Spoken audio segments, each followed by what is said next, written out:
Let's walk over here. Let me show you the benefit of grafting. Has anybody done any grafting? Yep. How old is this tree? This tree's 2 years old. Wow. Last year, the first year I planted it, I took 30 apples off because the branches were going to break. And if you notice, the branches are already bending over. I'm not bending branches. I'm just telling you, my challenge is in this place is things grow too fast, I have too much, and I can't contain them. It's trying to stop growth that is what I have to be about, not making it grow. Just telling you, I had to take 30 apples because the branches are going to break. I just planted it first year. But this Can you throw those apples to the chickens? Yeah. Okay. Chickens get everything. If they don't eat it, it's just compost and turns back to soil.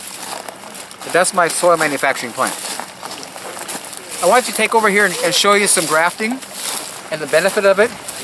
Remember we talked about bees, the importance of bees, and how they're becoming depleted. If you don't have bees, you're not going to have food. But here's how you can overcome the lack of bees. Everybody come over, so I want you to see this because it's just kind of fun. Right here. If you look at this tree here, you can see these apples that are all happening. They're kind of a green and yellow. You see how red these ones are? Mm-hmm. This is a different apple because I grafted right there. You see how beautiful that union is? Here's how you do it. You get black tape. This is what God showed me because I'm looking at how they tell you to graft. And you have to have this grafting paste, and you got to have these needles. It's a lot of work. So God, how would you do it? Well, he says, just get black tape, wrap around the union there, and you're good. And look how beautiful it heals. Here's the benefit of black tape. When you put them together and you wrap it tight, it pulls everything in union, so it's lined up. It keeps it immovable, so it's not going to stretch or break. And because it's tight, no air can get into it, so it can't dry out. And because it's black, when the sun hits it, it heals quicker. I love God.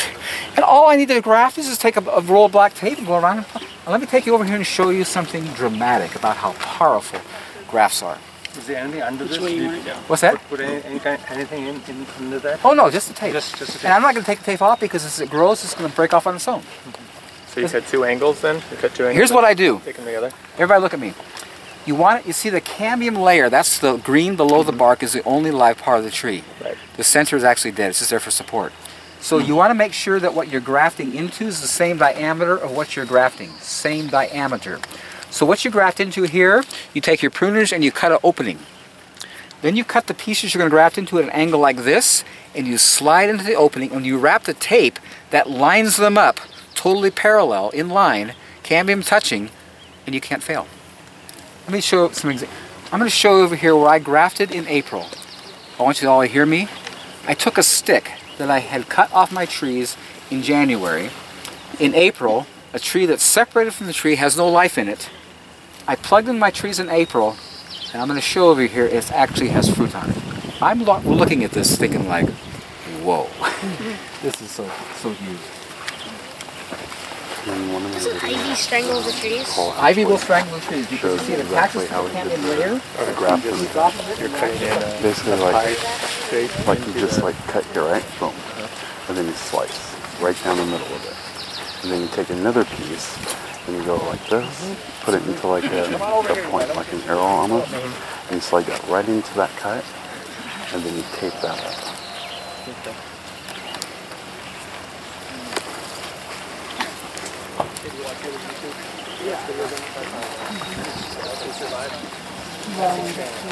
And ours is still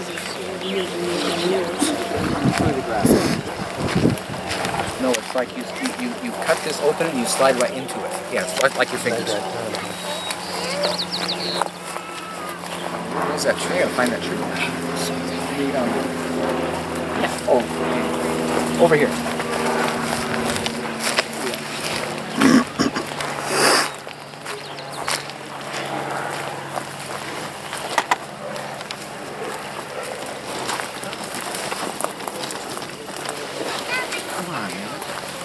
I'm not finding it. I gotta get this tree here. You need to find it. Put a pink ribbon next time. No, I got a bloom on it, man. I should be seeing it. A bloom? Oh, this right here. There's a bloom over here somewhere. Yeah, right over there. Okay, this is it. I knew it was here. Oh, here we go. Here we are. That's it. Thank you. Now, everybody come here because you got to focus on this. And Karina, Oh my gosh. remember I told you my trees are blooming? This is June 7th. And I have trees blooming because you see I grafted in April. See there? I grafted in April. But I want you to see this. If I look at this, you see the fruit, the apples that are on this? I'm flipping out. Are you hearing me? You go and buy fruit trees that are sitting in the nursery for years and there's no fruit. I took a stick, totally dead, separated from the tree, grafted in here in April, and I have fruit. Red apples. There's more over here. Let's go look. And look at this. What are some of the reasons for your grafting? What trees do you make? The reason, what I'm doing now is that if you look at my orchard, I'm thankful that I had enough sense starting out to confine myself. You see I have a road there, a fence there, a garden here, and a parking area here. So if I want a new tree, I got to take one out. I'm at the place now, I don't want to take any more out. And so the only way I get new trees is to plug into what I have. And so people are coming with, oh, I got these cool varieties, they give me all the sign with, so I'm just plugging them in because I can. Why not? And if I like the fruit, fine. If I don't, just cut it off. You know, it's just, but this is what's so cool about it. I mean, I'm not going to have to wait for years to get fruit. First year. Now, what I'm going to do here, everybody listen to me, I'm going to take those apples off because if I leave them, that union is not strong enough, it'll break. Second year it'll produce, but see, I'm having, and look at this. Look at that up there. See, there's those blooms. Karina, look at that blooming. Look at this. Look at how nice the foliage is coming out here. I think there's one more over here that's got fruit on it. Let's go find it. Yeah. Oh my gosh, that's amazing. Here, look at this. This is even more developed. See the graft? Yeah. You see the size of these apples already in 2 months from a graft? Are you hearing me? I took a stick and plugged into this and wrapped tape around it in April. This is June, and I have fruit. Amazing. It is amazing. It's like, yay, God, you're just amazing. It's all about this abundance and like, get out of my way, man. I know how to do stuff. You cut that stick that was green to it, though. It was really dead. Well, it was but it was in January, and that was like how many months before April? Yeah, but I mean, you still could see the green. Yeah. But yeah. So my point was, it's been separated from life for 4 months. Now let's go over here to a pear tree because this is even more dramatic. This is amazing. And I learned a lot from as an old self-taught horticulturalist. Does somebody do weeding? Anybody here do weeding? Pull that up and see how easy that comes out.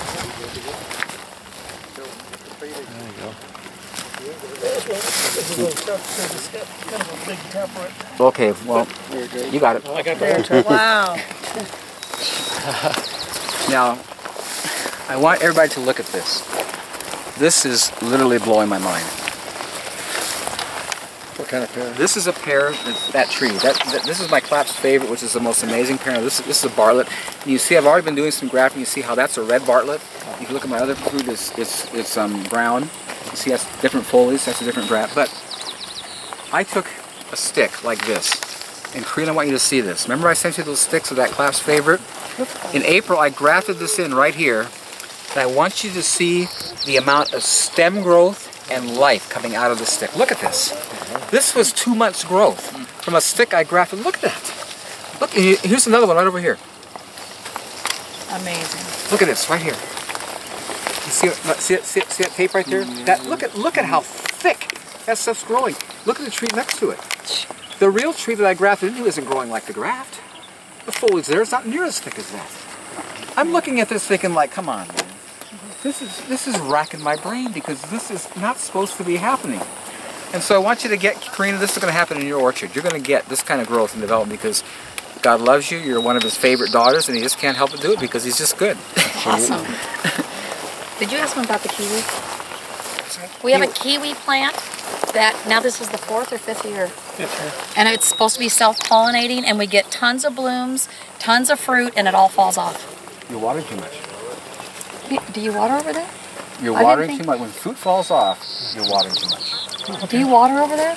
Well, he's the one. I'm telling then you. Stop. Here's you see what's so wrong. See, we get so excited when we see fruit, so we want to water. Oh, we're gonna, and when you water too much, they fall off. Oh, there you go. I'm just telling you, man. They turn yellow Amen. and fall off. Yes. When the fruit shows on, I never have watered any of these trees ever. Our kiwi's loaded every year. Yeah, and it's all you watering. It's all coming off. Okay, buddy. We're done watering. If I catch you out there with the hose, you're in trouble. If you got wood chips around it, you'll never need to water. You have any Asian Asian pears, Paul? What's that? You have any Asian pears? I don't have any. I love them, but I just don't have any. I have about 25. I mean, they're very Now, does anybody grow leeks? Anybody grow leeks? Are yours quite that big? Look now. This is in wood chips in my orchard. You see the size of these leeks? Look behind you at all my onions coming up in rows over there. You see how your brain's racking? Your brain's saying no way, but you're saying like, man, it's happening. It's bending. And you're just not. It's just so fun. Now, Paul, what's this? That's going to seed. That's creating seed for the leek. That's going to be a blossom. Huh? That'll be a blossom. And then create seed, yeah. Ashes. Ashes. Guys, watch where you're walking there because there's onions around your feet. Behind you. Behind you. all over them. There you go. Ashes. Everybody listen to me. When your food began to become depleted, happened with the discovery of electricity. And here's why. Prior to electricity, everyone on the planet heated themselves with wood and cooked with wood and put the ashes back in their gardens from day one. Wood ash has the highest mineral content of anything on the planet. And when I got that revelation, God reminded me of when I was in the Yellowstone National Park when it caught on fire. I had my family there and we saw that fire start. When Yellowstone burned, they thought it would take decades for that ever to roll back. The second year after that fire, it was like a fire never happened. It was so green and so lush. And God spoke to me. When fire goes through material, everything is burned and consumed except minerals. Minerals are not flammable. They're not consumed by fire. And when wood is burnt, the ashes has the highest mineral content of anything on the planet. And for years, see, I heat my house entirely with wood. I've always put the ashes back in my garden, back in my orchard, in my chicken pen. And I'll tell you some of the numbers. This is huge. There's a company in Fairmont, Minnesota, who tests people's farms for mineral content. They developed a whole bricks testing system, and this is a mineral content kind of thing. They had the refractometer. When the owner saw the film, he says, "I'd like to see that guy's soil. I'm just curious." So they sent a guy from Seattle. I gave him a sample of my stuff out of the wood chips. This stuff. Sent it to them. I get this report in the mail. When you get a soil report, you have two lines. One is the desired level, and the second line is lab results.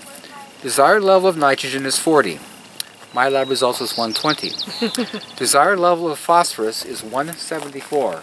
Mine is 2,345. Desired level of potassium is 167. Mine's 1,154. Wow. Desired level of some of the smaller numbers, zinc, 1 to 6. Mine's 21.5. I love God. He's just amazing. And what's so cool about it, I didn't do anything. I didn't bring in green sand or rock dust or biochar. I just put wood chips in the ground and walked away. And God does these. And this is why all my food tastes so good. Did you hear me? It all tastes so good because I have this really high mineral content. And minerals is what gives flavor to food. I want you to hear me clearly. God created you all as intelligent beings, all of you. And He gave you taste buds for a reason. If food doesn't taste good, it's not good. And you shouldn't be eating it. And see, you went to school and they taught you about sauces and dressings and condiments. And so you take this nasty, dead, corrupted food and put this stuff on it and even think you're okay. I'm just telling you, man, there's something wrong with how we're acting. You have taste buds for a reason. And if something doesn't taste good, it's not. It's not. There's a reason it doesn't taste good. And don't eat it. Really. Well, let's get over here and start tasting stuff and see how good it can be. Yeah, that's what I'm trying to Now, can I tell you what happened yesterday? Mowing my grass, and you see, I'm gonna put wood chips in because it's getting real low, and so I'm thinking like, now God, where do I put wood chips? And see, I'm trying to learn to do all things. The Bible says, do all things by prayer, in all your ways acknowledge Him. And God says, well, you see, that's kind of a low spot over there. Let's put it there. So you know what I did intentionally, just because I love to defy lies. I intentionally put those grass clippings right at my tree trunk to bury the grass, just because they say you can't. Are you hearing me? I'm going to put higher. And it's never going to have any effect because I just love exposing these stupid lies. It's just fun. I'm just, I'm going to totally put everything right up the tree as high as I can just to show that they're lying. Because it doesn't change anything. It's all air. It's all going to settle.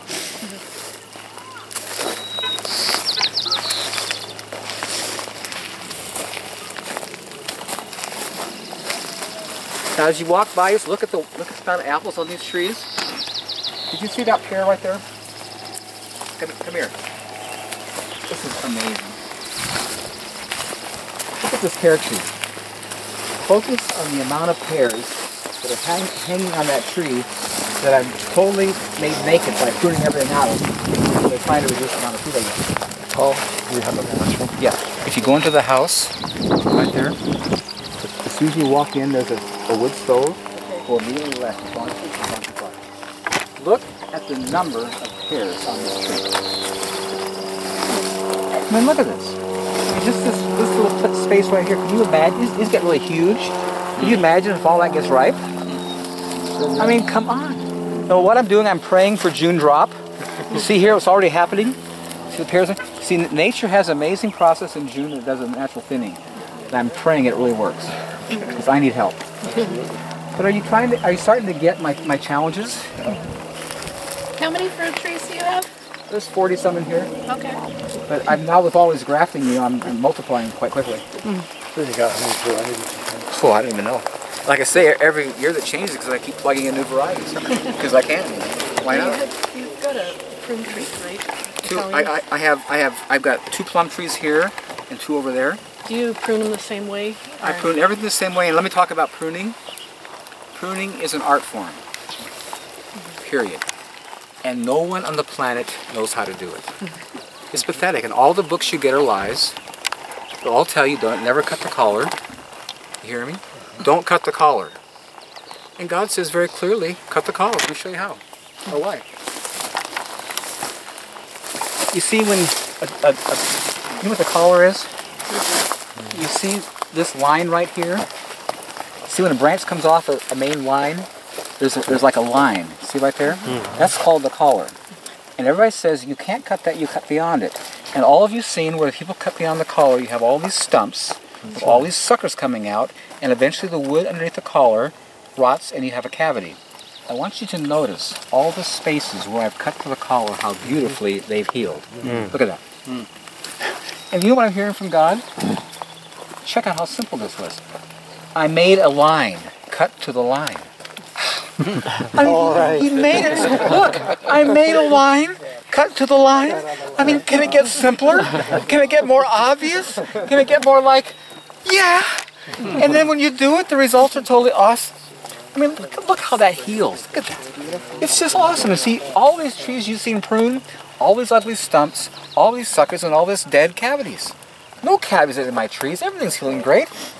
And I'm following the directions, cut to the line. And it's so easy, just put your saw there, it comes straight across. I mean, it's just, when you start getting it, it's so easy, so simple, so fun, and really works. You don't put tar or anything on it? Oh, the tar. Again, you notice God putting tar on trees. Excuse me, anybody? Have you seen God? Here, now they've told you not to, and here's what happens. See, when you put tar in the cut, see, moisture wants to exude. That's what it's going to do. When you trap that in there, it can't get out, so it starts rotting. When I was in LA and I was beginning my pruning service, I'm going around meticulously putting tar on all these really beautiful ornamental trees, covering every cut. When I'm doing pines and eucalyptus, I'm just cutting stuff like elms. I'm coming back, and all these ones I didn't paint are healing great, and all the ones I painted have cavities. I'm thinking, like, there's something wrong with this picture. I'm working hard, spending time to do something that's not working, so I just stopped. And then several years later, the Washington State University, as well as the U.S. Forest Service, clearly put out bulletins saying, Do not paint the cuts. Leave them alone. Yep. Yay, God. And again, see, all this stuff comes from a mentality of thinking like, we can do it better. We're smarter than you, God. You didn't know any better, but we can paint this cut. I'm just telling you, it all comes from arrogant, asinine pride. And it doesn't work, and it's totally a waste of your time and money, and it does major damage. And it's a place of pride. And God hates it for a reason, because it's not real.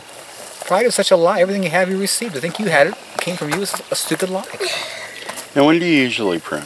I do all my pruning when it's convenient. Because easy yoke, light burden has to do with convenience. You know what's convenient? In January. In January, there's no grass to mow. There's no garden to take care of. All the leaves are out of the tree, so everything's accessible, and there's nothing else to do. Convenient. I'm just waking up. It's taken me a long time. I'm sorry I was so slow, but I'm starting to get that God really created us to have an abundant life, and it's all about convenience. But in colder climates, do you do it before the snow or after? You can do it any time, and I'll tell you how I prune all year. Let me find a place here to demonstrate. Let's walk over and find a tree that has a sucker. If you notice, all my trees in the center are all clean. There's no suckers coming out of it. I'll come over here. On this tree right here, there's a bunch of little ones. Let me show you how you do summer pruning. Let me explain why you do summer pruning. You see these upright suckers right here? Yep. Without having to look too closely, tell me where the fruit's happening, on uprights or on lateral branches. So this sucker that's developing right here will produce no fruit. As it grows, it's going to take energy out of my tree to create wood, and it creates leaves that will eventually shade all of this. Here's how you deal with it. Is that cool? No pruning tool, no effort. I leave no wound. Tree doesn't have to heal much, and I just clean up a big mess. And so all summer long on my evenings, I just walk out here with my hands with a bucket, just prune my trees with my hand. Huh? I'm going to take these and throw them over the fence for the sheep, because if you notice, there's no trash in my garden. I'm not into throwing stuff on the ground. But see, I'm going to clean out all this stuff, because all that stuff there has no purpose. And if I let it grow, it's taking energy and life from my tree that I want to grow into fruit. It's going to create shade and take away from my fruit, and it's totally stupid. So why wait to let it get big and be an irritant? So it's just, like I said, this is a nice evening process, just walk in here and just clean all this up, because it's just fun to do. Do you wait till your trees What's are that? a little... Excuse me? Do you wait till your trees are a year or two old, or do you start immediately? If something's in the wrong place, that will never change. Okay. It's wrong today, it'll be wrong tomorrow, it only gets bigger wrong tomorrow. And so, like I say, it's a common sense stuff. It's just, so much of the stuff that we, come up with after we've been to school, it shows us that we're not thinking. Duh, it's obvious, If it needs it, do it. If it doesn't, don't.